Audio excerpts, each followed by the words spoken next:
This is a presentation of the Sports Source Digital Network. Presented by Hearthside Bank.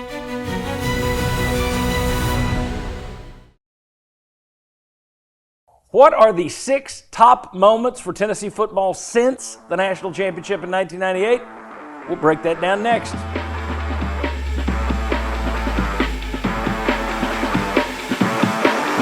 Go.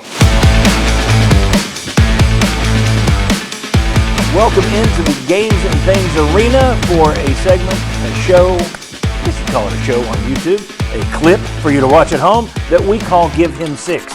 I'm John Pennington, joined by John Wilkerson right over here. You know John from the Vol Network, where you have been hosting pre- and post-game shows longer than anyone to ever do it over there. You are the voice of Vol baseball. You got to call a national championship this year. Congratulations on that, because I know what it meant to you. Appreciate that. And then also Sports Talk. They can catch you Monday through Friday on WNML. You're there 6 to 9 a.m. I'm sure 6 a.m. is a blast. How many years now? 36 years for Sports Talk, and I've been now closing in on 31. That's amazing. That's absolutely amazing, John. Well, Mr. Wilkerson and I used to work together and do our own TV show about 30 years ago, which is hard to believe. It was right at 30 years. Sure was.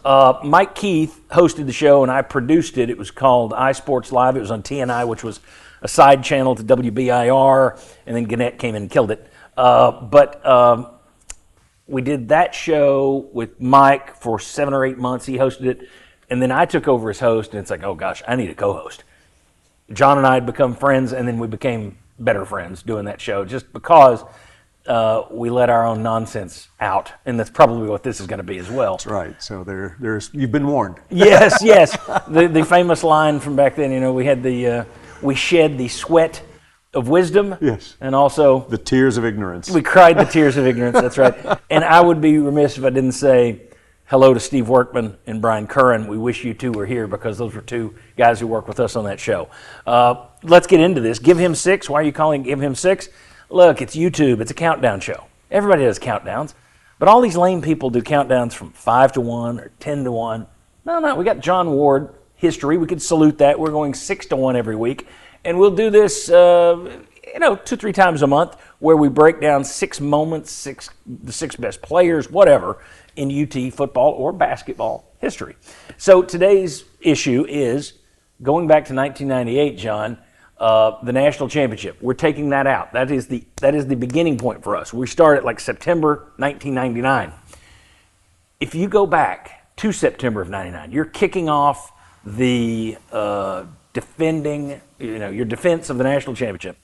I think most people would have looked at that and said, what a great start. Look at what's to come. And in hindsight, it turns out that was actually more of a culmination, 98 was. It was the finish of a golden era. Now, it's not like you fell off completely, but it never reached that high again. So I think a lot of people would have been surprised back then to think, well, we're going to walk in the wilderness for a while. Well, you made it to the mountaintop, and of course, as they say, the wind blows hardest top of the flagpole. And so Tennessee was in position to defend its crown until it lost the next year at Arkansas, and that's what really took them out of contention for year 2 of the Bowl Championship Series. Yeah. But it really was an incredible event, because that gave Tennessee fans something so modern day to cling to, and they've been clinging ever since. But yeah, I think it's a really interesting exercise to take a look at what would be the top 6 moments, because it's not the easiest thing in the world, and then unfortunately there aren't as many moments as you might imagine in that span of time. Yeah, and that's one thing we're going to have to fight here. We have each come up with 6 top moments. And I came up with about 13 or 14 to weed them down. And what I did was I looked at my list, and there were so many from 2022 forward. It's like, okay, there's recency bias here, although there is some truth too. Your highest highs have been of late since Heupel arrived. But I tried to throw in some older moments. I want to see what you did. And the way this is going to play out, I will go with number 6. So we're going to count our way up from 6 to 1, the best moment. I'll throw out number 6. You can debate me. You can tell me what you had at 6, or you can save it for later if it's higher on your list. We can debate that a little bit. Then you'll do number 5, I'll do number 4, and we'll get all the way to number 1. And probably cover a lot of memories here for the last 30-so years. Yeah, I will unashamedly admit that there is serious bias on my part, simply for the fact that if you're a fan of Derek Dooley or Butch Jones or Jeremy Pruitt, you're not going to be interested in what we have to say. What I have to say, because I made a point not to include any of their moments, even though there were a couple of high points. I just decided they don't need to be included in this. Perfect, because I'm starting with a Butch Jones moment. Okay. I am. I'm starting with my number 6 on the list, and we'll reveal our list at the end in completion. But my number 6 goes back to beating Northwestern in the Outback Bowl, 45-6 in 2015. The reason, and look, it's Northwestern. That carries a yawn of a name. But they were number 12 in the country at the time. It had been a long time since Tennessee had beaten someone of that ilk, ranked that highly, that badly. It's an Outback Bowl, which is basically the best bowl you'd been in since 2007. Winning that game, it was Tennessee's 6th straight victory. So at the time, hindsight would tell you different. At the time, it's like, this Butch Jones guy's got it going on. So you've won 6 in a row. It also allowed you to finish ranked for the first time since 2007. So it's like, best bowl game since 07 in 8 years, beat a big foe for the first time in 8 years, finished ranked for the first time in 8 years, 6-game winning streak. That is my number 6. I'm going with Northwestern. And granted, I might be doctoring this just to avoid the recency bias, but I put a Butch Jones moment in there. 2015, the win over Northwestern is my number 6.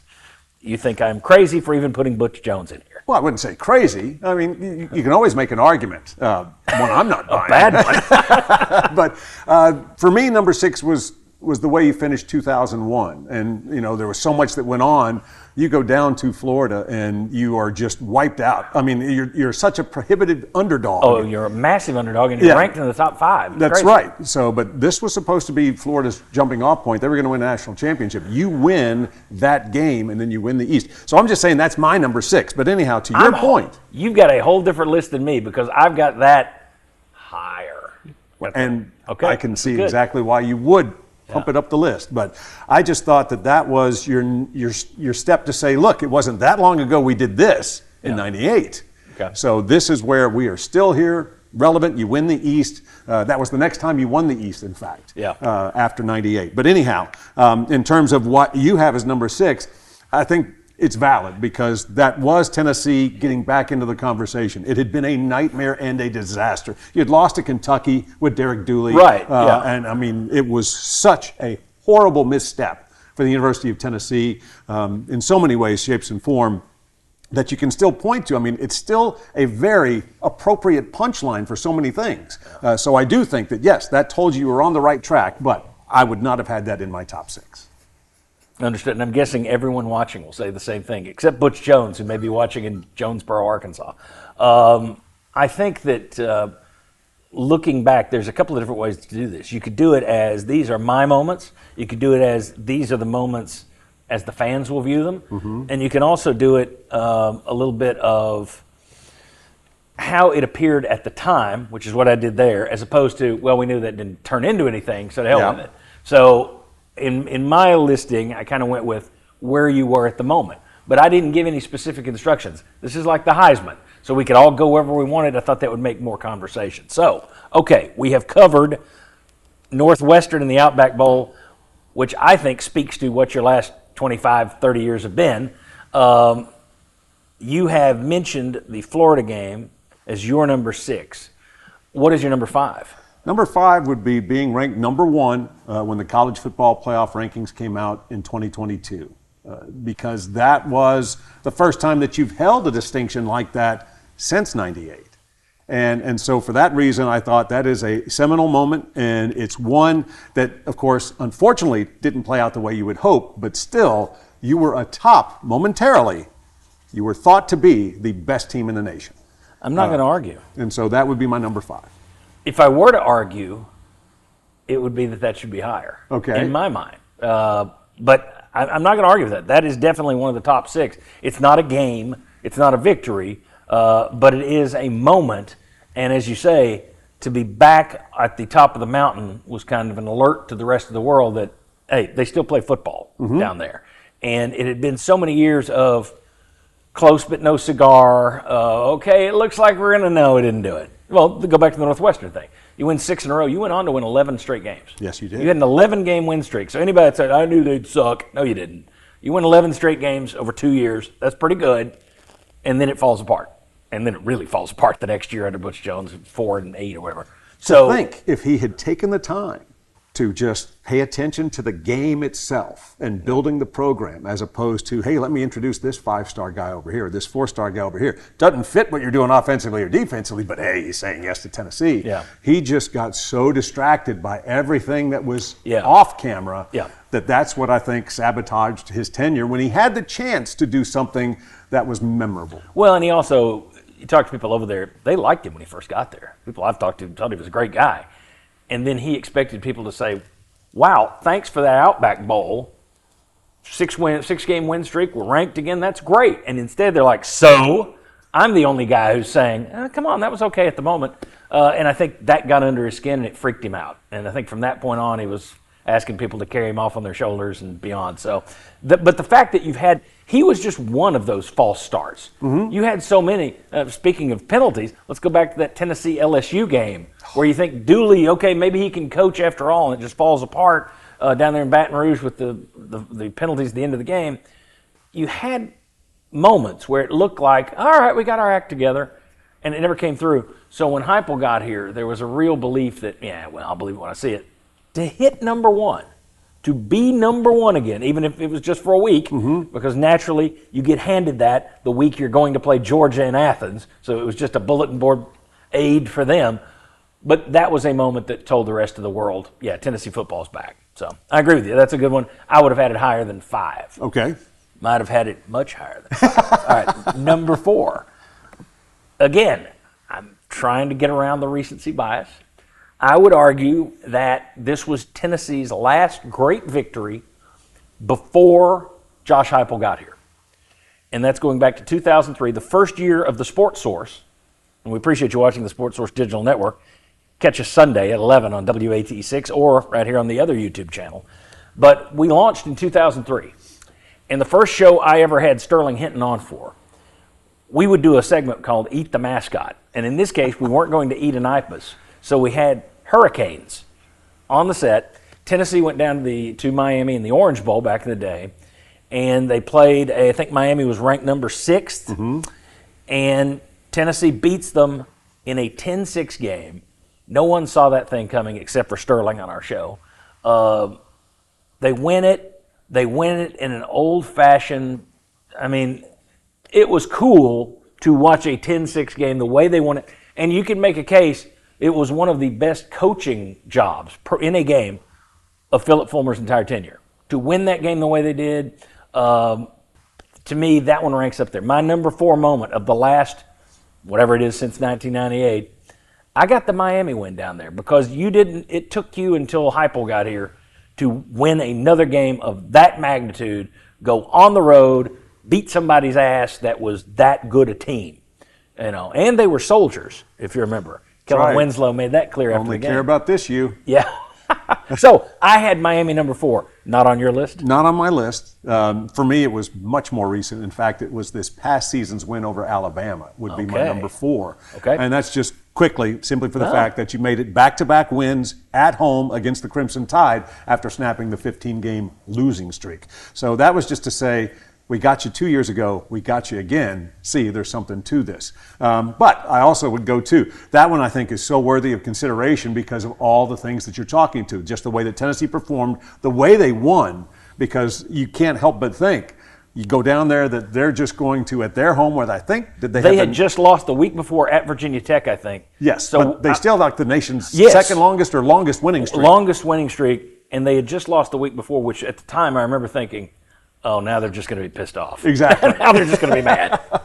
So for Tennessee to go down and perform the way they did, and you kept waiting for something to break loose because it's Miami at home. Yeah. And Tennessee never let them do that. Yeah. And so to really put the clamps on that team is Brock Berlin. Is that he had moved from Florida to Miami at that point in time? Anyhow, we do remember who the tight end was. And we also got the first clue as to what a despicable human being he is. And he turned out to be, Yes. But anyhow, I just thought that you roll the dice for it on 4th down, you come through, you make it happen. Yeah. And so that was a very noteworthy and historic win.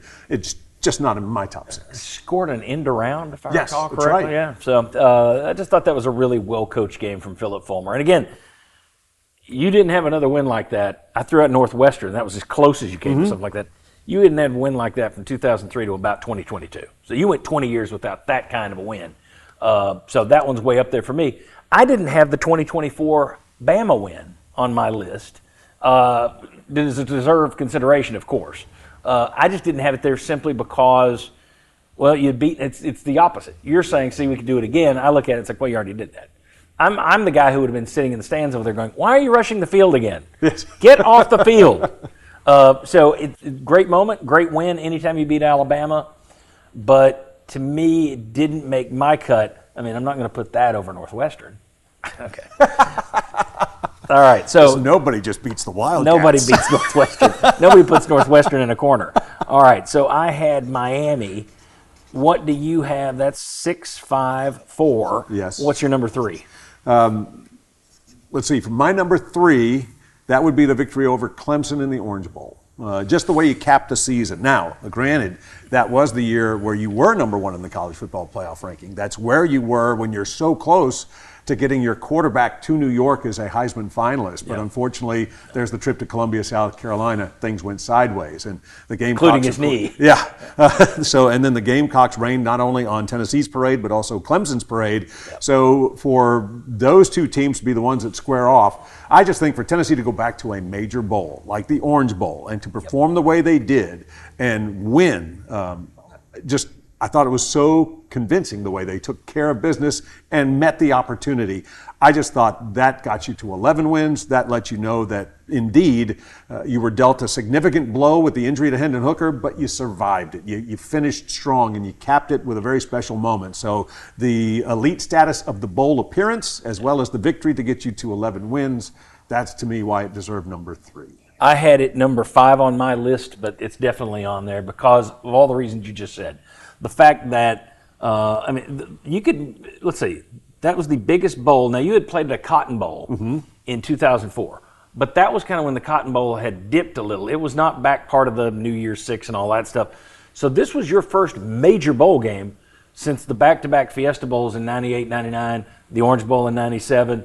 It had been 22, 23 years since you had been in one of those tip-top bowl games. So that counts for something. And granted, I would have had this higher if it weren't just a sign of the times that Clemson had some guys who opted out, Tennessee had some guys who opted out. I think that part of the whole sport sucks.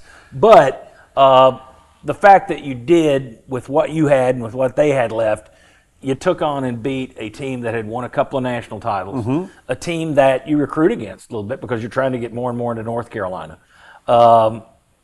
I had that one way up there. So I had that in my top 6 as well. It's number 5. Okay. So I think that was a good one. Good call by you. I'll agree with you for once. Let's see. What did I have? So let's see. I'm writing this down. That was the Orange Bowl, Clemson. Number 2. All right, we're zipping along here. Yes, we are. I have the win over Alabama. I bet that's going to be, is that going to be your number 1? The 2022 win over Alabama, 52-49. That's my number 2. That's my number 2 as well. Oh, okay. We had the same thing. Ding. All right, it's a very match. Good. Yeah, so you snapped the 0 for Saban streak that Yes. you had been on. And you can even trace that back to the last time you faced him at LSU when he knocked you out of a national championship game appearance. But since he'd arrived at Alabama in 07, you hadn't beaten them. To get over that, the way you won it, I mean, I think that the 52-49 up and down the field, and I know there were people like, our defense sucks. It's like, that's just, so their defense sucks worse. They gave up 52. But you look at it, and I just think the nature of that victory was more exciting than if you'd beaten them 27-7.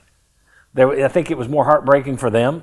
So the idea, and I will wrap all of this in. I said I wasn't a fan of charging the field this last time because you've already done it. They're not number 1. I think Alabama was number 1 in the coaches poll, number 3 in the AP poll at the time. But you rush the field. Sterling Hinton's down there playing the Dixieland Delight to taunt Alabama. Usually I'm anti-taunt, but that was kind of funny. I just think that one, to really make them hurt like that, they look like they've got it. And then you come back with a couple of quick scores. You go all the way down the field, and get that. I mean, there are a lot of coaches in a lot of years who would have said, let's play for overtime here. We're not going to do anything stupid and turn around. And Josh Apple just said, no, we got 30 seconds. Go. So to get down there and hit the field goal and win that thing the way they did, of all the things on this list, that may be the one that I think most people carry around as a memory for a long, long time, more so than any of these other games. It is an all-timer for sure. Again, and the photo from outside the stadium, from the river to where you see the cigar smoke rising. I mean, it's really something that just tells you how special that night was. And I'll say this, for the long-tenured Tennessee fans, to me this was payback for 1990. Because you're trying to win just only a Mike Stoll horrible game against Alabama, but still, you need to win that game. Yeah. You're lining up to win it with a field goal. They block it. You couldn't advance a blocked field goal at that point in time, but it rolled enough that they didn't trot on their field goal kicker, and boom, they win the game, and you're just sitting there because Tennessee was supposed not just to win, but win easily in that matchup. So anyhow, if you'd been around that long, then I think that there are a lot of it's like, aha, it finally swung back around. But they, like you said, they're lining up for a winner. Doesn't happen. You decide to push the envelope, and you're rewarded with two incredible plays that set you up for the big moment. And again, decade and a half of sheer frustration, so many near misses at points in time early on to where it never would have reached that, and then just the ridiculousness of how lopsided it was on display. So to me, that was the second biggest, to me that was the biggest on-field moment. The single biggest on-field moment since 1998 was the victory at home against Alabama in 2022. I agree with that. I think that's the top-ranked game. Now, we're going to be different. I know where you're going now on your number one. The other thing that Alabama game did, it set up two other things. It set up my number one, which was your number 6. My number one is getting back to number one. The number one moment is, okay, you are back at number one. You don't get back to number one if you don't beat Alabama in this game. Mm-hmm. The other thing you don't do, you've had, at wide receiver you've had one Biletnikoff Award winner. I don't think Jalen Hyatt gets that award if he doesn't have that unbelievable game on national television and everybody in the country was watching it. 5 touchdowns. Now, kudos to Hendon Hooker for throwing them, but 5 touchdowns as a receiver, you dream of games like that. That was an unbelievable performance by Jalen Hyatt. I think it probably won him the Biletnikoff. I think it gets you to number one, which was my number one moment on this list. So I will ask you, what is your number one moment? It's this year. It's making the college football playoff. And I go back to 1998. Tennessee was the first ever to win the Bowl Championship Series. It was everything that was put in place to get past the Bowl Coalition. This was just 1 versus 2. It had to be decided. Tennessee was there, beat Florida State, won it all. This was your next opportunity to win a national championship. Didn't go far, unfortunately. You didn't make it out of the first round, but you were there. It's the closest that you've been to making the SEC championship game since 2007 when you last won the East. But I just thought that everything that went into this season and being a part of the first field of 12, to me, that's the most significant because that's an actual seat at the table. It's Tennessee's right across. Yeah. Again, didn't have as much ante as it turned out, as a bank as other programs did, but they were there. They had a seat at the table, a foot in the door, and so the opportunity to win a national championship this year would be my top moment. Yeah, if they had gotten it, and part of this is the seeding. Mm-hmm. If the seeding were done properly, and I'm not trying to moan, screwed Tennessee, it screwed everybody. I thought if the seeding were done differently, you probably get a home game here. Spot probably on impression, by the way. Really appreciate it. Yeah, thank you. You probably get an S. Whenever I can do the voice, I'm happy to do it. You probably would have played SMU here. The way they finished, I don't know that was a team that was ready for a big road game. So there's a good chance if this thing is seeded properly, you probably make a second round appearance. And I would look at this differently. Mm-hmm.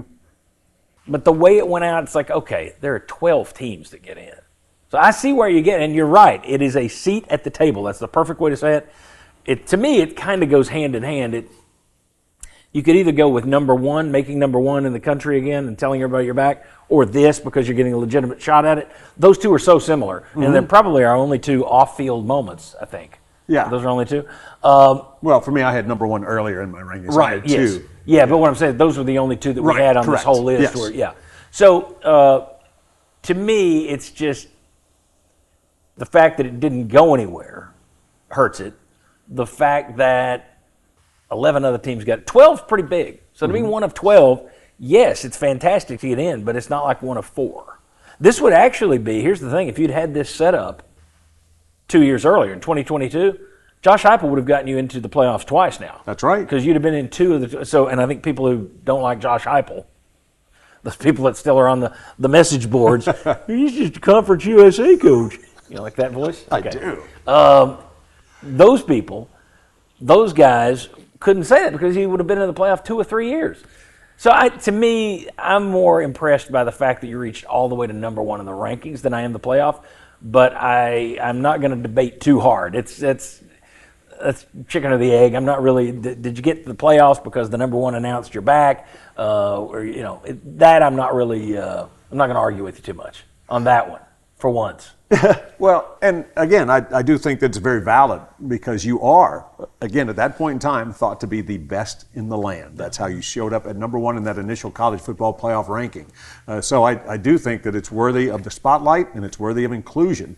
But I also think it's kind of like where if you're a kid and you have that balloon slip off your wrist and you're in this room, it's okay because you can just reach up and pull it back down. Right. You do it outside, it gone. just spins away. Oh, okay. But anyhow, so there was, as it turned out, unfortunately, a ceiling to that 2022 season and that 2022 ranking. I still, again, as my number 3, the fact that you finished it with the Orange Bowl win over Clemson, I think that's significant because you made it past what was a very significant setback. Well, let's do these. We'll just show these. I'll show my top 6 was right here. Don't know if you can read that, but it's just a reminder for me to tell you my 6.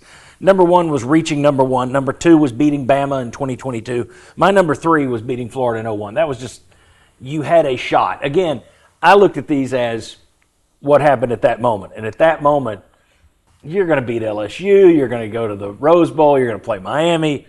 Didn't work out that way, but going down as such a huge underdog, winning at Florida, I know you had it on your list. That was high on mine.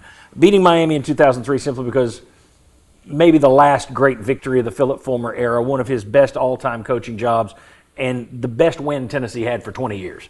Clemson in 2022, for all the reasons you said, back in a big bowl, beat a national championship type team.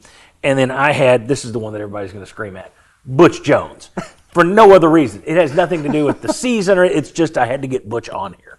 Now, that's my 6. What were your 6? If you can hold them up to camera 4 over there. Yeah, so number 6 would be the 2001 victory at Florida because, again, everything we talked about. You were massive underdogs. You weren't supposed to win. This was Florida's springboard to a national championship, and you didn't let it happen. Yep. You embarrassed Steve Spurrier at his place. How much fun was that? Then, of course, number 5 would be number 1 in the college football playoff ranking. Number 4, the Bama win this year. Number 3, the victory over Clemson in the Orange Bowl to cap the 22 season. The 2022 victory against Alabama at number 2, we agree on that. And then making the college football playoff for this year, my top 6. I want to say a word about Hearthside Bank here because what I want to do is come back and talk about other moments that we left off here. Some of them, throw out another couple moments. But before we do that, I want to say thanks to Hearthside Bank. They are located throughout southeastern Kentucky and eastern Tennessee. They're part of the Sports Source, and they are the founder of the feast when it comes to putting together the Sports Source digital network. Those folks bringing not only this show, but all the other shows that we're going to have on this channel over the weeks, months, and years ahead. And I say thank you to them. Folks, if you believe in personalized banking, that's where you go. I talked to a friend this week who deals with a financial institution in the area, and they have replaced their tellers. You can no longer go inside. They simply have a bank of monitors, and you talk to a teller on a monitor. Look, people drive me crazy, but I'm more driven crazy by automated crap. So give me the human touch. Give me a person on the other side of the window that I could talk to. And if you're looking for that kind of personal banking, Hearthside Bank's the way to do it. Check them out, hearthsidebank.com. We thank them for being behind the Sports Source digital network. All right, John. So, moments that didn't make the cut. I'm going to throw some out here and just get your feedback on these. Okay. Did you have any? I sent you a list of the 13 or 14 I came up with. Yes. Did you have any on a major list that I didn't include there? You know, every now and then I look at the world through a prism. Yes. So, I was going to say halftime 2001 SEC championship game. That really is looking at it only through that moment and not what happened. Yeah. Exactly, because you're in position. You've grabbed the upper hand. Yeah. And again, you have a chance that having won the previous week in Gainesville, if you win in Atlanta, you're on your way to play for a championship, a national championship. It would have been the second time in 4 seasons. But unfortunately, you had no answer for the backup quarterback. You had no answer for the backup running back. Yeah. And it was really such a frustrating finish to that season, simply for the fact of what was potentially there. Now, you capped it with a very nice bowl victory, but still, what was within reach and then literally slipped through your fingers. But halftime, 2001 championship game in Atlanta, huge potential. Well, one of the options I threw out there was the game you just mentioned. You lost in the championship game, but you came back in the Citrus Bowl and just beat the pants off of Michigan. You'd never played Michigan before, and to beat them 45-17, that was the most famous play in that was Jason Witten catching the ball, your big lumbering tight end, running past the entire Michigan secondary and losing them in the dust. That was a heck of a moment. So I didn't put it up there because it was kind of like winning a consolation game, but it was a good way for a lot of those seniors who had won a national championship as younger guys to go out. I think that was John Henderson's last game. Our buddy Will Overstreet, that was his last game. So that 0-1 versus Michigan. Some of the other ones I had there. 2004, and we'll take these in order. 2004, the 30-28 win over Florida, last second kick, where who was the kicker? How am I forgetting? Was it Will Hoyt? Yes. That missed the extra point earlier. Correct. And then came back and hit the field goal at the end. That was a game that I think Schaefer and Ainge both played in, if I recall correctly. Correct. You got a benefit of, there was the slap fight over on the sideline. Without a doubt. They didn't see the Tennessee guy. They saw the Florida guy. They got the flag. That one didn't make the cut, but it was on. If you're looking at best moments since then and you've only got 14 or 15 or so, that's on there, beating Florida at home, I thought. Well, and it stood, unfortunately, for way too long a time as your most recent victory against Florida until you were able to come back around and take care of that. But yeah, that's one where if you're there, I mean, you've got Jimmy Himes talked about how he thought the press box was going down. Yeah, right. Yeah. Actually, no, I'm sorry. That was in '98 against Florida, but this was another instance where it was just a huge. I've talked to people who thought that it was as loud as could be right there. Who did I talk to just this week? They were talking about another game where people were just losing their minds. But it was the pandemonium reigns. I was overlapping it with that. But still, it was the next biggest moment in your stadium because of what it meant. Yeah. And the fact you were able to just snatch victory from the jaws of defeat because it had been, it's funny, you missed the extra point and then you hit the 50-yard field goal. That the degree of difficulty off the charts comparatively. Well, we've both worked with Jimmy for a long time. He worked on he was on our show with the TV show years ago. So it's okay just to put words in his mouth. Sure just enough. Make up. Jimmy said that the loss to Wyoming almost brought the press box down. All right. So let's see what we got here. Another one I was just going to throw out. We don't have to spend a lot of time on these, but you had the losing season in 2005, and then you open 2006 and you bring David Cutcliffe back. And we all know Philip Fulmer, Hall of Fame coach, but look at Philip Fulmer's record with and without David Cutcliffe. There's a difference. Bring David Cutcliffe back. Your opening game is against Cal, who's this high-rising. I mean, they were the hot property at the time. Everybody was thinking, this is good. I mean, the people were looking at them like Oregon. Mm-hmm. It's like, they're going to be the next big thing. And I remember there was a shot of them walking out. It was a little like that shot from Gladiator where they walk into the Coliseum for the first time. It's like, what the hell? Scared. And there was the shot of the California guys walking out on the field looking around because they don't exactly have this kind of atmosphere, the Neyland Stadium type atmosphere out in Berkeley. So Tennessee wins that one 35-18. That was a heck of a moment as well. Yeah, and you set the tone. Not only do you have the shock and awe of looking at the crowd, but it was also that opening kickoff. Tennessee delivered a punishing hit on special teams coverage, and that let them know they were in for a long afternoon. Yeah. So you're exactly right. That was really a cool moment. That might be top 10 for me, but it just came up a little bit short in terms of big picture where it got you. It was one of the most enjoyable moments in that stretch for sure. I'm trying to think. Let's see what else we got. This one was more hype than it was wow, but I didn't attend it. People I talked to, they felt like they were viewing the game from Gatlinburg. But beating Virginia Tech, it wasn't a Virginia Tech team that was particularly good, but you beat them 45-24 at Bristol Motor Speedway. So many people had looked forward to, we'll get 500,000 people into this place. And, oh, my gosh. And it's like, that was neat. Yeah. There's not been a push to do it again. It's just kind of, okay. That one looked better on paper going into it, I think, you may disagree, than it looked walking away from it. If this had happened years earlier, it would have been even more massive.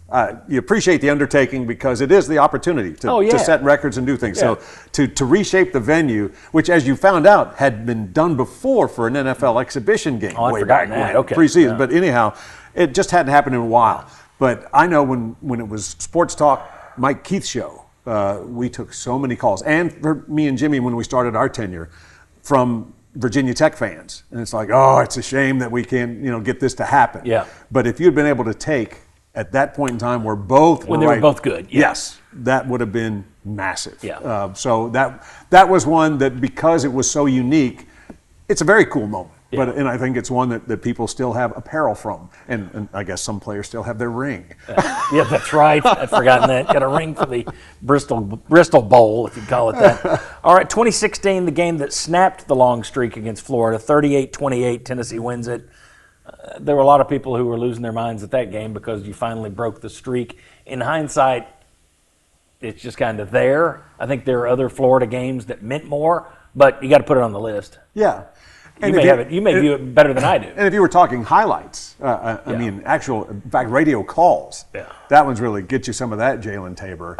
I mean, that's magnificent. So there are reasons to highlight, and that's one that holds up well, just like this on the wall. You could point to it and say, oh, yeah. I mean, this would be one of the things that as you turn around and you get later into the night and you're going over the conversation, as you work your way into your second or third beverage, it's like, oh, what about that? Yeah. I mean, but I just think, again, as you mentioned, there's a ceiling to exactly what that led to, but still, just the single point in time, you beat them, that's all you needed to do. And it was such a roaring comeback, too, because it was. Started ugly. Oh. Started ugly, and the fans were down on the team, and then it flipped. It's funny, that 2016 year, you had the end of the 2015 year, which was Northwestern in the Orange, in the Outback Bowl. Then you beat Virginia Tech in 2016. You beat Florida in 2016. And I'll put this moment on there. For the moment, Georgia was only number 25 in the country at the time. But Tennessee's win down there in Georgia, 34-31, to my knowledge, the only Hail Mary victory in the history of UT football. Now, you might have dug, oh no, Beatty Feathers hit so-and-so. But Neyland wasn't exactly famous for throwing the deep ball. No. So I'm thinking that's got to be somewhere on the list because that is a memory that people are going to, despite the fact the next shot after the catch is Butch Jones crying, and I know Vol fans are like, oh, I'm so moved. Yeah, after he turns his ankle and you find out and he trips, there's another reason why he kneels all of a sudden. To his credit, he quickly turns it into prayer. Yes.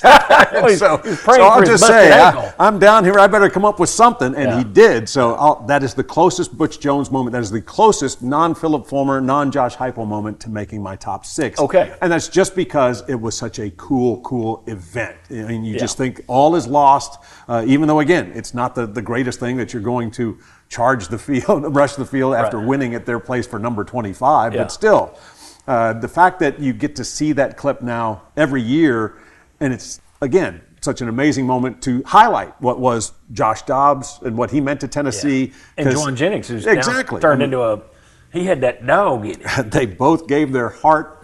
Gave their all. That's right. That's it. And so I do think that's one of the coolest moments. It's the one, like I said, that was the closest to making my top 6 that didn't from the Butch Jones era.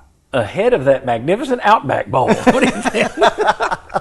All right. I will say this: the ones that for me, the Florida win in 2001, that turned out to knock one off the list. I was actually thinking about using number 6 as a 3-way tie, which of course you always love in countdowns. Yeah. But it was going to be 01, 04, and 07, and those are the last 3 times that you won the Eastern Division, which no longer exists. So Eastern Division championships are nothing to be trifled with. So those are things that stand out. You got a trophy. Well, and I'll throw this in rings. I'll throw this out too, though. You mentioned it earlier, and I meant to throw it out then. When you were talking about this year was the closest you've come to the SEC championship game since 07, here's the thing. It's harder now because you have to be one of the top 2 teams. It's not be the best in a 6 or 7 team division, which, let's face it, there are times teams backed into Atlanta because we're on the easy division, or the easy side of the conference. this year to be number 3 behind Texas and Georgia, and the only reason Georgia beat you head-to-head. So it was a tie with Georgia. They won the tiebreaker by beating you, but still, that's a heck of an accomplishment to make. It's tougher to make Atlanta now than it was any of those previous times. John, I appreciate you doing this, and I look forward to doing it again and again, and we'll have different people out here with us. We've got some former UT guys that are going to be with us. We're going to have some former players that drop in and play along with this.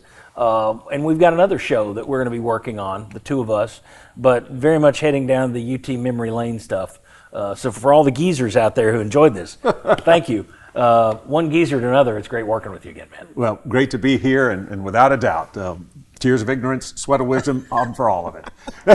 Catch him Monday through Friday, 6 to 9 on the Sports Animal WNML. You can download the app if you're watching this out in Colorado or Butte, Montana. Or we have a lot of people who watch our stuff in Japan and Sweden, so I'm guessing military bases. But download the WNML app and listen to him. Subscribe to our other channel to watch the Sports Source with me every Sunday. And subscribe right here. Hit subscribe, hit notify, like, all the things. Comment. Do you disagree with our list? Have you got a list of your own? What are your top 6 moments? Put that in the comment. All those things help other Tennessee fans find this channel. So we appreciate you doing that. And we will see you right back here next time for the next Give Him 6.